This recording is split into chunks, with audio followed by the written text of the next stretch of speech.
અમદાવાદમાં science city road ઉપર hit and રનનો જે બનાવ બન્યો હતો તે મીડિયામાં પ્રસારિત થયા બાદ હવે સાયન્સ સિટી પોલીસ જાગી છે અને અકસ્માત સર્જનાર ગાડી અંગે કોઈ સ્પષ્ટતા નથી થઈ તેવું પોલીસનું નિવેદન છે।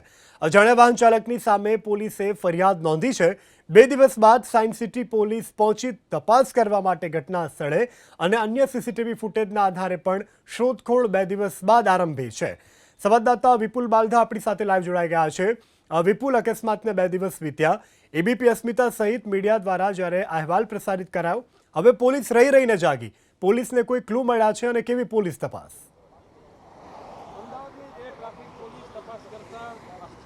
जी बिल्कुल, जे प्रकारे अमदावादમાં હિટ એન્ડ રનની ઘટનાઓ જે સામે આવી રહી છે, એક બાદ એક જે ઘટના છે તે સામે આવી હતી। આ સાયન્સ સિટી રોડ ઉપર અજાણ્યા વાહન ચાલકે રાહદારીને અડફેટે લીધા હતા, જેમાં એક પરિવારના 3 સભ્યો જે છે તે અહીંયાથી પસાર થઈ રહ્યા હતા અને એક અજાણ્યા વાહન ચાલકે તેમને ટક્કર મારી અને તેમને ઈજાગ્રસ્ત કર્યા હતા।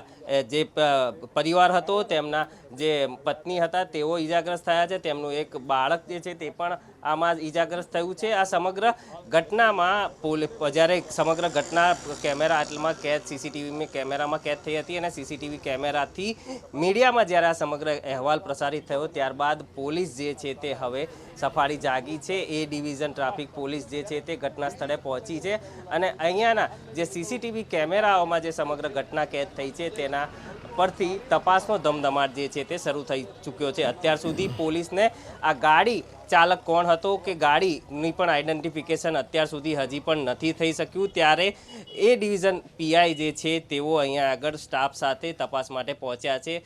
સાયન્સ સિટી રોડ પર આવેલ શ્રીજી પાર્ટી પ્લોટ નજીક આ જે સીસીટીવી કેમેરાસ છે તેના આધારે હાલ તો પોલીસ જે છે તે આ ગાડી અને ગાડી ચાલકની તપાસ માટેના પ્રયાસો કરી રહી છે, પરંતુ ગઈકાલે રાત્રે બનેલી ઘટનામાં અત્યાર સુધી હજી પણ પોલીસ જે છે તે ગાડી સુધી કે ગાડીના ચાલક સુધી હજી પણ નથી પહોંચી શકી। પોલીસ એ લોકોને પણ અપીલ કરી છે કે જે લોકોએ આ ઘટના જોઈ હોય તે ઘટના અંગે માહિતગાર કરે, પરંતુ અત્યાર સુધી માત્ર પોલીસ જે છે તે મીડિયાના આધારે સમગ્ર કેસ જે છે તે નોંધવામાં આવ્યો છે અને ત્યારબાદ હવે ધમધમાટ જે છે તપાસનો તે ચાલુ કરવામાં આવ્યો છે।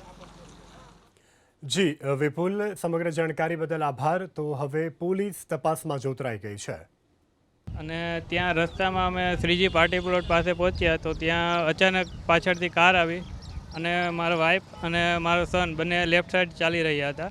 તો બંનેને લેફ્ટ સાઈડથી લઈ અને ઘણે સુધી કારે ચાલુ જ રાખ્યું જવાનું અને આગળ જતાં એક મોટું બોર્ડ આવ્યું તો એની સાથે ભટકાણી, પછી એ કાર સ્ટોપ થઈ। ત્યાં સુધી મારા સન અને મારી વાઈફને લેતી ગઈ અને હું રાઈટ સાઈડ ચાલતો હતો તો બી મને કંઈ ટૂંકમાં થયું નથી અને મારી વાઈફ અને સન લેફ્ટ સાઈડ ચાલતા હતા એને લઈને ગઈ અને સાઈડમાં ચાલતા હતા અમે તો પણ ત્યાંથી કાર એકસાથે એકદમ લેતી ગઈ। અને કઈ ગાડી હતી, કઈ આઈડિયા છે? મને એવું લાગે છે કે કિયા સોનેટ હતી અને બ્લેક કલરની કાર, કિયા સેલ્ટોસ કાર અને બ્લેક કલરની કાર હતી। પોલીસ જલ્દીથી કાર્યવાહી કરે અને ન્યાય અપાવે એવી અપેક્ષા છે। ફૂટેજ તો આપણને તમારા બધા પાસે પણ ફૂટેજ છે, એ ફૂટેજમાં જોવા મળે છે કે આ વ્હીકલ આવે છે 4 વ્હીલર અને એ બેનને અને બાળકને ટક્કર મારે છે અને ફરિયાદી સાઈડમાં એમને કોઈ ઈજાઓ થયેલી નથી। એટલે છે પણ કેમેરાની જે દૂર છે એકદમ ફોકસ, કારણ કે રોડ ઉપર એ કેમેરો બિલકુલ નથી આપતો। જો એ આગળ ને પાછળનું કોઈ કેમેરા હોય તો એની નંબર પ્લેટ કે ગાડી આઈડેન્ટિફાય થાય કે ફરિયાદી છે કે અથવા તો જીવીબેન જે ઈજા પામનાર બેન છે એમના પત્ની, જો એ અત્યારે સભાન અવસ્થામાં હશે તો અમે એમને પૂછપરછ કરતા કદાચ એમને ગાડીના નંબર કે કોઈ ગાડીમાં એવું કોઈ પણ આઈડેન્ટિફાય થતું ચીન આપણને જો મળી આવે તો આપણા માટે વધારે પડતું ફાયદાકારક